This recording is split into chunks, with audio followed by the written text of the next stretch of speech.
Republicans have a plan to privatize our US Postal Service, that age-old US tradition that blossomed from the famous Pony Express riders, those enduring men who carried letters and mail packages for miles, that eventually evolved into the US Postal Service, where your friendly neighborhood mailman would show up with your packages.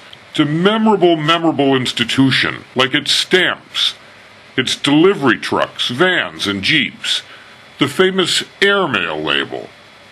These institutions are time-honored, long surviving, until the Republicans. Halliburton has some plans to adapt our U.S. postal system almost overnight. First, Halliburton's going to start with a remodification of our U.S. post offices, giving them a new look. Some new post offices will be retrofitted with the Halliburton Dome. Also, since Halliburton will be a private corporation and no longer a United States service like the Postal Service, it will no longer be flying the United States flag. The U.S. flag will be replaced with the Halliburton flag.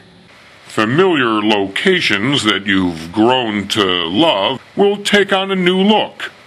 Others will be modified more gently to blend into the environment.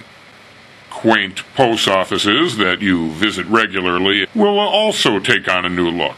The colorful Halliburton logo will be applied to let people know the change has taken place. Charming little post offices that you've become familiar with and are comfortable with will also be making adaptations. Some of the outside appearances will change and be reflected throughout. All U.S. postal facilities will take on these modifications.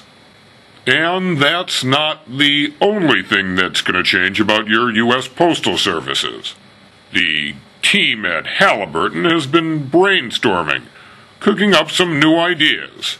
They have some plans to use a new technique. They're going to turn former post office boxes into a combination oil derrick and postal box, so that the postal collection services may be offset by a new income drawn from drilling oil in various locations, rural as well as urban. Some of the dual postal stations or more may require a more formidable adaptation, turning them into actual oil platforms, large rigs that service more customers.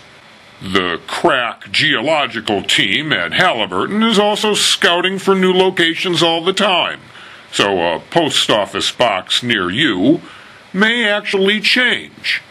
Why just be a freeloader and leech off the system, paying only a few cents for the delivery of an item, when we can actually suck much greater revenue out of the system? So, get used to the new adaptations. They're coming quite soon. When you're using one of the new oil derrick facilities, be careful. There are a lot of moving parts, and you don't want to lose a hand.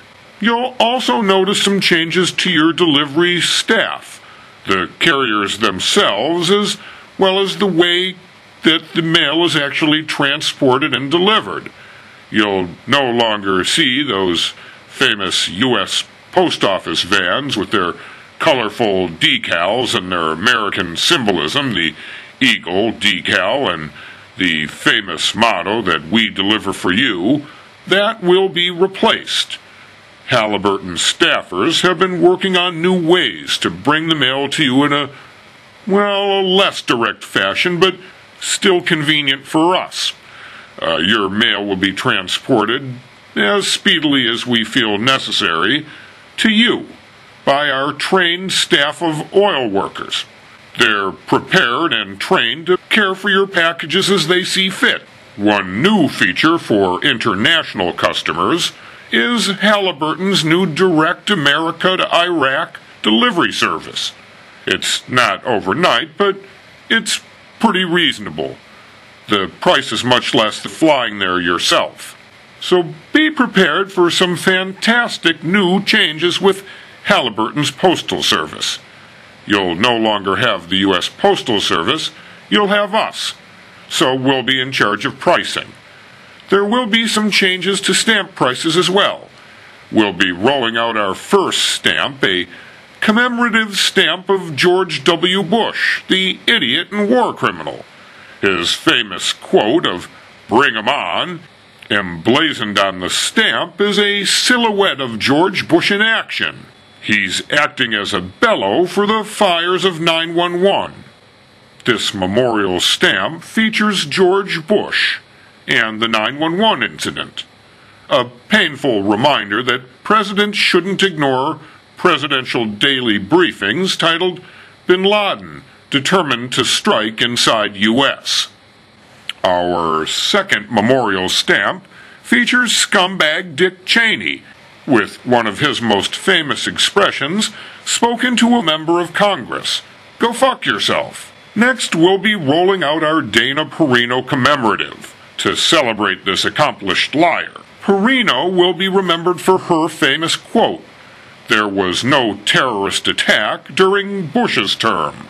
And we're rolling out a special commemorative issue stamp celebrating Halliburton, a reminder that we manufactured the unstable cement for the BP Deepwater Horizon rig. And this isn't the first time we've actually been responsible for unstable cement on a rig that leaked, but it is our first commemorative stamp celebrating our involvement in such a leak.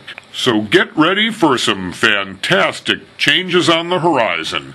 Halliburton is coming. You'll notice the changes coming to a street and a post box near you. And just remember, while that wellhead is pumping, we're making money. Halliburton. We care about making money. So thank a Republican and your friendly neighborhood oil baron. Halliburton. We deliver at our convenience.